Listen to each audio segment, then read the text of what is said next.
mengumpulkan Al-Quran di masa Abu Bakar Siddiq radhiyallahu an. Ya. Di masa Abu Bakar Siddiq banyak terjadi peperangan. Di antaranya pertama memerangi orang yang murtad, orang yang mengaku nabi dan pengikutnya. Siapa namanya? Musailamah Al-Kadzab. Ternyata dalam sejarahnya ribuan pengikutnya itu.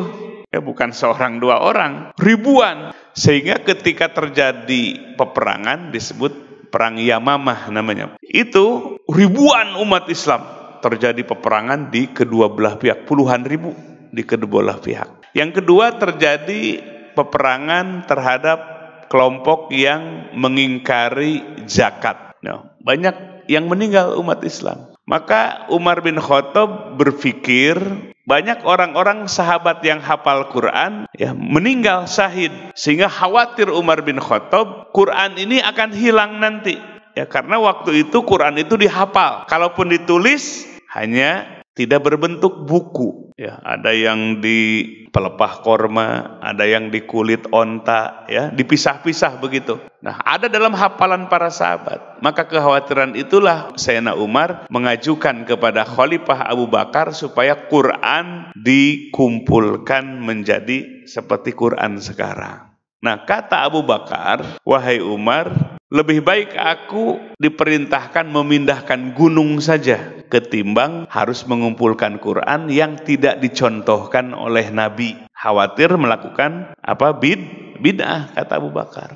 Jadi lebih baik aku perintahkan mindahin gunung daripada harus mengumpulkan Al-Quran, membukukan Al-Quran yang tidak ada perintahnya dan contohnya dari Nabi. Nah, itu Abu Bakar dan Sayyidina Umar beberapa hari terjadi diskusi. Kata Abu Bakar, Umar, ini penting, ini kemaslahatan. Kata Abu Bakar, ini bid'ah. Terus sampai pada akhirnya setelah beberapa hari munakosyah, perdebatan, maka Allah membukakan dada Abu Bakar Siddiq menerima usulan dari siapa? Sayyidina Umar bin Khattab untuk membukukan Al-Quran. Maka Sayyidina Abu Bakar memerintahkan kepada sahabat utama, khususnya Zaid bin Sabit, itu orang yang di masa Nabi ditugaskan untuk mencatat Quran. Jadi Zaid bin Sabit itu di masa Nabi yang mencatat Al-Quran. Maka dialah sebagai ketua lajnahnya, ketua panitianya untuk membukukan Al-Quran. Nah, perhatikan, membukukan Al-Quran tidak ada contohnya dari Nabi. Nabi tidak memerintahkan apalagi mencontohkan. Sehingga Sayyidina Abu Bakar takut itu adalah perbuatan bid'ah. Maka pada akhirnya diterima karena alasan yang sangat kuat.